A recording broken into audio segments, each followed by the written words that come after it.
Four massive threats to liberty: ignorance, arbitrary power, consolidation, and compliance. On this episode, I'm going to go through all four of those with quotes, insight, and analysis directly from the Founding Fathers and the old revolutionaries. First of all, welcome and thank you for joining me here on the path to liberty. I'm Michael Bolden with the 10th Amendment Center, and this is the show for Monday, May 20th, 2024. I appreciate you spending some time with me today. Hope you had an awesome weekend, but let's get right to this. I'm just going to do a countdown top four, and I want to start out with ignorance. And I think it ties into everything else. We'll see at the end how ignorance definitely ties in with our number one as well. Here from Thomas Jefferson in a letter to Charles Yancey. He said, "If a nation expects to be ignorant and free in a state of civilization, it expects what never was and never will be." George Washington recognized that ignorance was certainly a major problem to overcome if you wanted to have a free society. Ignorance and design, he said in a letter to John Jay, are difficult to combat, and design are those people who are basically preying on the ignorant. They've got plans to do all kinds of bad stuff, and then they tie that in with the ignorant population, and you've got a real difficult situation. We've certainly been facing this our whole lives here if we love liberty. Ignorance and design are difficult to combat. Out of these proceed illiberal sentiments, improper jealousies, and a train of evils which oftentimes in Republican governments must be sorely felt before they can be removed. If we are considering the people as the fountain of all power, the people as the source of all power, and government as their agent, then when the people are super ignorant and they're super fearful and they're going along with what their masters tell them, you're going to feel a lot of pain for that. But certainly, well, anyways, here's how Washington put it. He said, "The former, that is ignorance, being a fit soil for the latter to work in, tools are employed by them which a generous mind would disdain to use, and which nothing but time and their own puerile or wicked productions can show the inefficacy and dangerous tendency of." So in other words, sometimes it just takes time. I often cite Thomas Jefferson in his great letter to the Reverend Charles Clay, very short one in 1790, January, I think 27, 1790. I've cited it so many times. And he basically said, look, the ground of liberty is to be gained by inches. We have to be contented to secure what we can get from time to time and secure what we can and always push forward for what is yet to get. Why? Jefferson said, well, it takes time to convince people what is even for their own good. And you can see a little bit of that same type of mentality here in this letter from George Washington to John Jay. Benjamin Rush, actually, and this is interesting because this was basically in support of, I think, government funding of education. But I think it really is over the years has become a lesson against it. He said, "Freedom can only exist in the society of knowledge. Without learning, men are incapable of knowing their rights." So Benjamin Rush was looking at the society at the time and wanting to advance more learning. So when the people learned about their history, about the principles of liberty, etc., about the role of government, then they would be more likely to defend those things, be in support of them. As Samuel Adams told us back in 1771, all might be free if they valued freedom and defended it as they ought. So here he is actually advocating for more education, but I think we've learned, or we should have, that government involvement in education at any level, of course we want to get rid of the Department of Education controlling the locals, but we don't want the central government, we'll get to why that in a little bit, we don't want the central government having to say one way or the other, but we also really should be advocating for less government involvement in education at every level because it's dangerous. Government doesn't teach us how to defeat problems with government. They just teach us how to be good servants. Anyways, Samuel Adams put it this way, and this is why we know that government probably has used the education system in a very bad way. It is in the interest of tyrants to reduce the people to ignorance and vice. And for the founders, one of the most important rights, we always think of rights primarily in the individual rights, individual liberty framework, but they also use the term rights interchangeably with the word powers, and they also looked at one right being very important, that is the right to local self-government, for people of a community to make decisions for their own community that may be widely different than a neighboring community. St. George Tucker put it this way. To be ignorant of the law and the Constitution is to be ignorant of the rights of the citizen. And again, he said, man only requires to understand his rights to estimate them properly.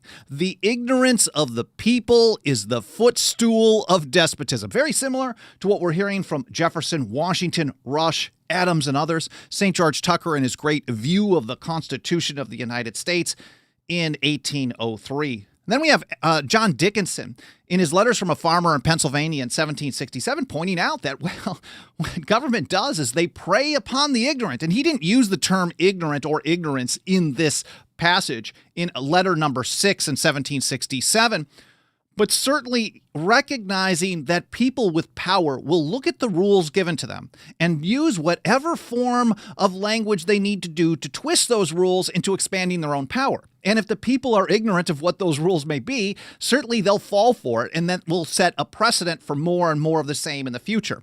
And Dickinson described it this way: all artful rulers, maybe that's redundant, all artful rulers who strive to extend their power beyond its just limits endeavor to give their attempts as much semblance of legality as possible. So they will create the smallest precedents necessary just to expand their power. And then maybe they won't use that additional power for a long time, but eventually someone else will use it and then build upon that. And here's how he described that.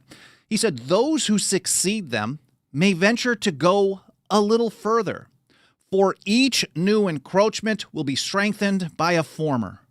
That which is now supported by examples growing old will become an example itself, and thus support fresh usurpations. Now, usurpation of power is an exercise of power not authorized or delegated to the government. It is a form of something the founders called arbitrary power. We don't use this phrase too often, but if number 4 is ignorance, number 3 is what it leads to. It leads to arbitrary power.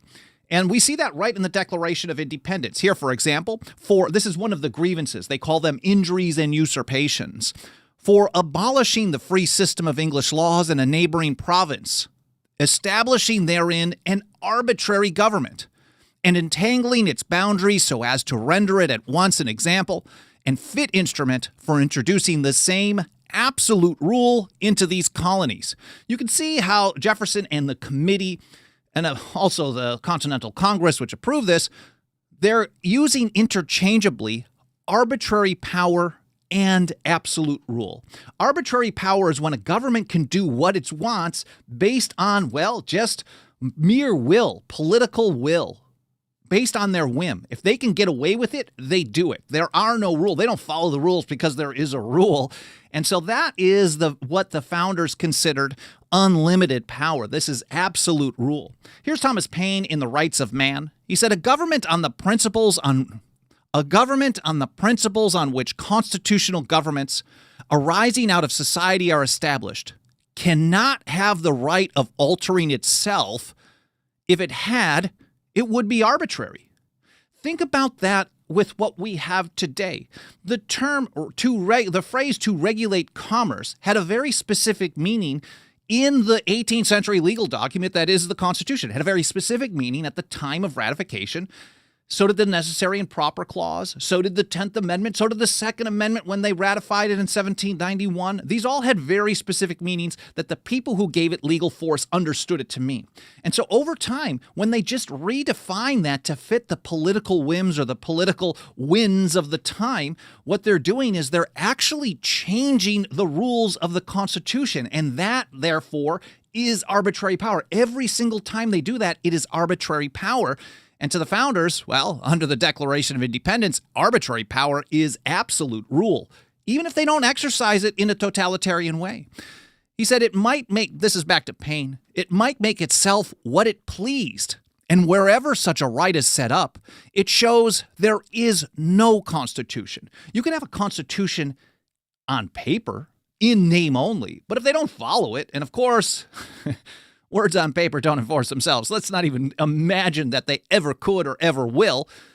You don't really have a constitution when government just does what it wants. Samuel Adams put it this way in 1780.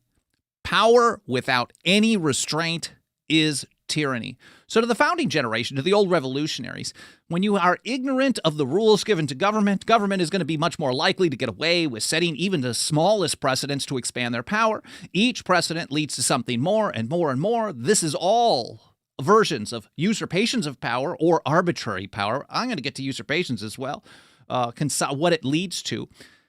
And these are all examples of that, and that is the definition of tyranny. These are the great threats to what we face today. It's not just about getting the right people in power to use this arbitrary power in ways that we think are good. Because all that is leaving the same power for future people to do something completely different. Now, I'm going to have all this stuff linked to in the show notes. Alan Mosley organizes a blog post for every single episode, which is just awesome. He just had the 6th-year anniversary of It's Too Late. They do a live show every year. I'm sure we'll get to see a replay of that. I have not looked for it yet. But Alan does a great job organizing the blog post for every episode. We're very grateful for him supporting that. It allows me some free time to do a few more things that I need to do as well. And I get that published a couple of hours after the live stream is done over at 10thamendmentcenter.com/path to liberty, 10thamendmentcenter.com/path to liberty. All the stuff that I'm mentioning in this episode, I've got a couple episodes coming up that I really think you need to follow up this one with. Plus all the original source documents, etc. You'll be able to find that in the show links section for this episode. Plus, Alan also uploads to a bunch of, we live stream, of course, on the mainstream video platforms. There's YouTube and Facebook and X and LinkedIn. We also live stream over at Odyssey.com and Rumble.com. But we also archive the videos all over the place, everywhere we possibly can, because we want to be available where whatever platform you use the most. And if we're missing from some, I know you can, please do let me know over at team@10thamendmentcenter.com or in the comments. And we also have the audio-only podcast edition all over the place. So please let us know if we're missing from a platform you prefer. But while I'm here, I just want to take a quick moment and say hello to everyone out in the chat.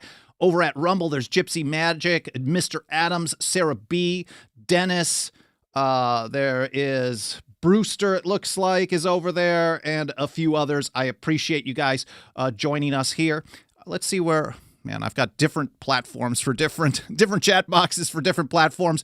YouTube, Facebook, and elsewhere. There's Silvermine and Chris and Bastiat, Howard, Kirk, Haji, Senator DT. Good to see you on a live one. I appreciate you showing up on all the archives as well. Sunny over on Facebook and a few others. Rights Are Not Tradition, Bobby, Alan, and everyone else. Again, thank you for being here. Whether this is your first episode or you've been here for every single one since day one, we've got our top 4 threats to liberty according to the insight and advice of the founders, the warnings of the founders. The first one is ignorance. Ignorance of liberty, ignorance of the Constitution, ignorance of the rules of it. Then that leads to arbitrary power. Arbitrary power is government doing what it wants. And when government does what it wants, we get the third thing. Here's how John Tyler Sr., not the John Tyler we probably all know, but John Tyler Sr.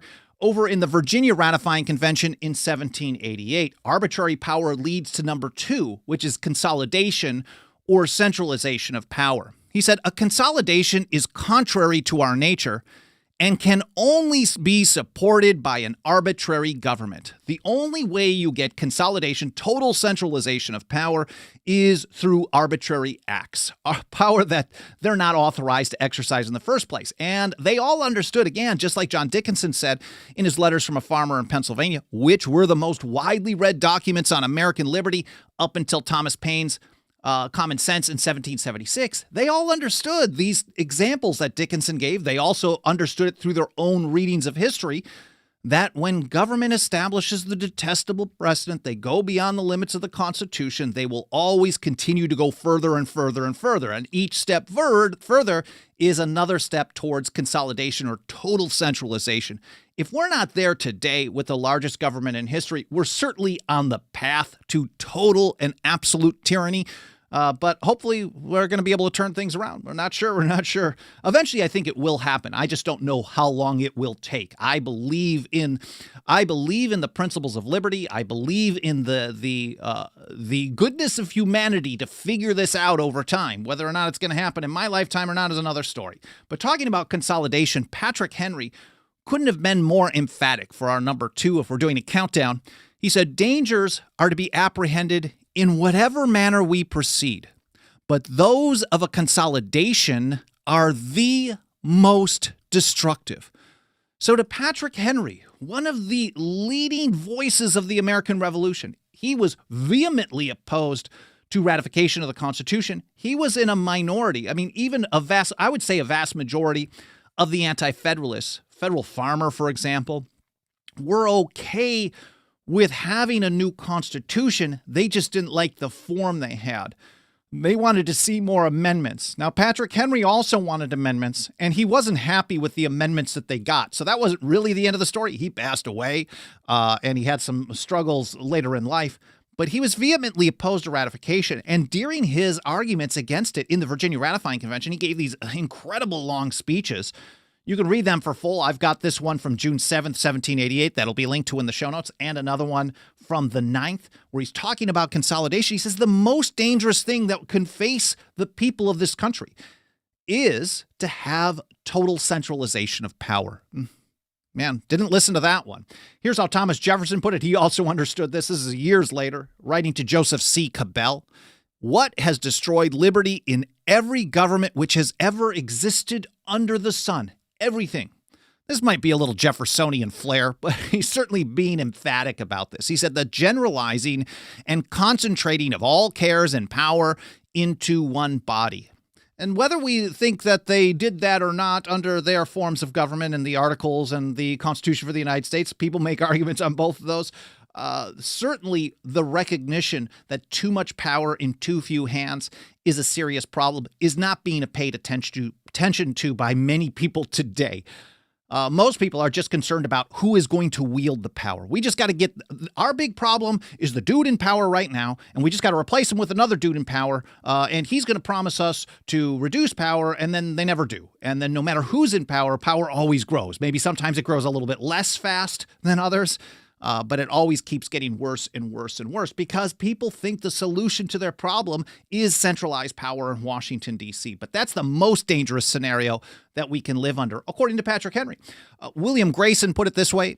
Also in the Virginia Ratifying Convention, a lot of discussion about this in Virginia. The idea of consolidation is abhorrent to the people of this country. He was an anti-federalist. I believe he was one of the first senators from Virginia as well. And here's Patrick Henry one more time. He said it many times, but here's one more for this episode. Consolidation must end in the destruction of our liberties. Now, most people really, during those debates, you could find a bunch of Federalists, Fisher Ames and others, who were talking about consolidation. James Wilson, even the big government guys of the time, opposing consolidation. The debate was really less about that consolidation was bad. Everyone agreed with that. But the Federalists said, well, this isn't going to lead to consolidation. The system, the anti-Federalists said, yeah, it absolutely will. But everyone was in agreement that consolidation was bad. So there wasn't really much of a debate over why. But in Brutus's first anti-Federalist essay in 1787, he did a great overview of the problems of centralized power. And he said, this is basically what he said. The more centralized the state, the more it would lead to corruption, abuse of power, law being nothing more than the will of those in power, so arbitrary power, factions and infighting, standing armies, a government of force rather than consent.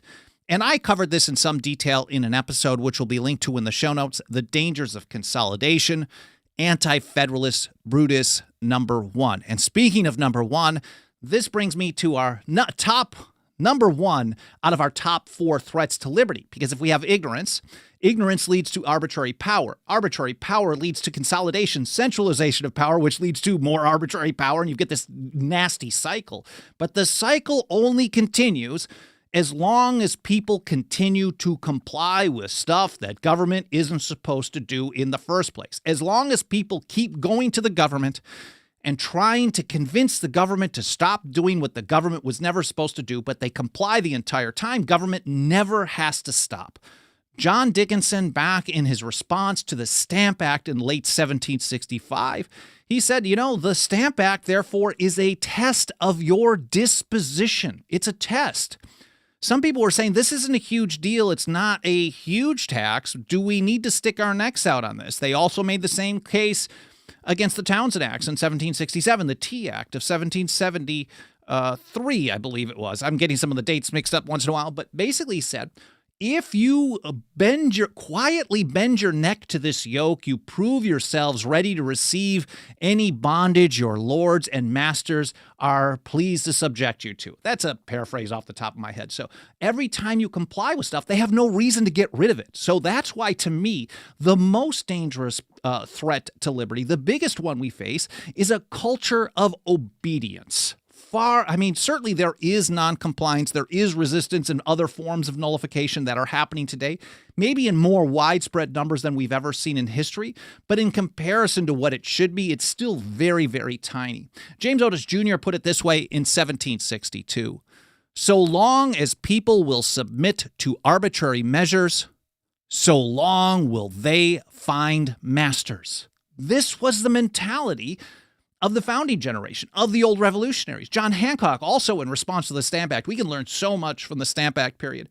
He sent a letter to his London agent, Jonathan Bernard, and he said, the people of this country will never be made slaves of by a submission to the damned act. Today we get, you got to be a law-abiding citizen. Only law-abiding citizens have the right to keep and bear arms. This mentality is totally backwards. You're not here to follow whatever law government has for you. You're here to live your life as free as possible, to be as human as possible. And then if it comes to government, it's about how to resist stuff that they're not supposed to do, how to defy them. That's the only way to keep them in check. And that's how James Iredell put it. This is one of the top legal minds of the founding generation. He was one of the first associate justices on the Supreme Court, nominated by George Washington. He was a Federalist. So he was on the more big government side, definitely in support of the Constitution. He wasn't wanting to keep the Articles. And even he's telling us, how do you keep government in check? What do you do when they go beyond their limits? He said the only resource against usurpation is the inherent right of the people to prevent its exercise. The only resource, not something to try after begging government on your knees, after voting the bums out, after suing the government in government courts and hoping one part of the government tells the other part of the government to stop doing what government was never supposed to do. No, the only resource against usurpation is the inherent right of the people to prevent its exercise. He understood this from the Revolution as well. Going back to that, James Otis Jr., writing as Freeborn American in 1767, he said, there is nothing, however, that will destroy liberty more than a prevailing opinion that it is better tamely to submit than nobly assert and vindicate our privileges. The number one destroyer of liberty, to James Otis Jr., is mass compliance. And I think we have much of that today. Here's how St. George Tucker tied it all together. He said, when ignorance is united with supineness, liberty becomes lethargic and despotism erects her standard without opposition. Man, I could add so much commentary on that, but I just can't do it justice. Let me read it one more time. When ignorance is united with supineness, liberty becomes lethargic and despotism erects her standard without opposition. And this type of mentality is why we work so hard every single day here at the 10th Amendment Center to provide you with the tools you need to educate yourself on the original legal meaning of the Constitution and how the founding generation told us it's supposed to be enforced. I've got 2 episodes on that I want to reference to you in just a moment. But first of all, I want to point out that there's absolutely nothing that helps us do this kind of work more every single day, more than the financial faith and support of our members. If you got a couple of bucks of that dirty government fiat, I know they're really making it difficult for us to deal with this economic climate. They are making it very hard on all of us, but I'd be very grateful for any consideration you can give to joining us as a member today. We really need your support over at 10thamendmentcenter.com/members. We also have annual, 5-year, and lifetime options. And I want to take a quick moment before getting to these 2 episodes you should check out to say a huge thank you to just a handful of people who have joined us as members recently. There's Anne in California, MJ in Colorado, Agnes in New York, Donald in Kentucky, and Claudia in Florida.